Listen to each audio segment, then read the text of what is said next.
नमस्कार दोस्तों, मेरा चैनल कथा भक्ति सागर में आप लोग का स्वागत है। आज हम दीपावली की कथा सुनेंगे। एक बार संतन कुमार जी ने महर्षि मुनियों से कहा, महाभनवा, कार्तिक की अमावस्या को प्रातः काल ही स्नान करके भक्ति पूर्वक पितर तथा देव पूजन करना चाहिए। रोगी तथा बालक के अतिरिक्त और किसी व्यक्ति को भोजन नहीं करना चाहिए। सायं काल में विधि पूर्वक लक्ष्मी जी का मंडप बनाकर फूल, पत्ते, तोरण, ध्वजा और पताका आदि से सुसज्जित करना चाहिए। अन्य देवी देवताओं सहित लक्ष्मी जी का पोषणोच्चार पूजन करना चाहिए। पूजनोपरांत परिक्रमा करना चाहिए। मुनीश्वरों ने कहा, लक्ष्मी पूजन के साथ देवी देवता के पूजन का क्या कारण है? संत कुमार जी बोले, राजा बलि के यहाँ समस्त देवी देवताओं सहित लक्ष्मी जी बंधन में थी। आज के दिन भगवान विष्णु ने उन सबको कैद से छुड़ाया था। बंधन मुक्त होते ही सब देवता लक्ष्मी जी के साथ जाकर क्षीर सागर में सो गए थे।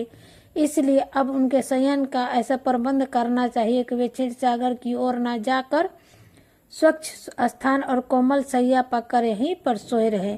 जो लोग लक्ष्मी जी के स्वागत की उत्सुकता पूर्वक तैयारी करते हैं, उनको छोड़कर फिर वे कभी भी नहीं जाती है। रात्रि के समय लक्ष्मी जी का आह्वान करके उनका विधि पूर्वक पूजन करना, नाना प्रकार के मिष्ठान का नैवेद्य अर्पण करना चाहिए। दीपक जलाने चाहिए। दीपकों को सर्वानिष्ट निरूपित हो हेतु अपने मस्तक पर घुमाकर चौराहे या शमशान में रखना चाहिए। दूसरे दिन राजा का कर्तव्य है कि नगर में ढिढोरा पिटाकर सब बालकों को अनेक प्रकार के खेल खिलौनों की आज्ञा देनी चाहिए।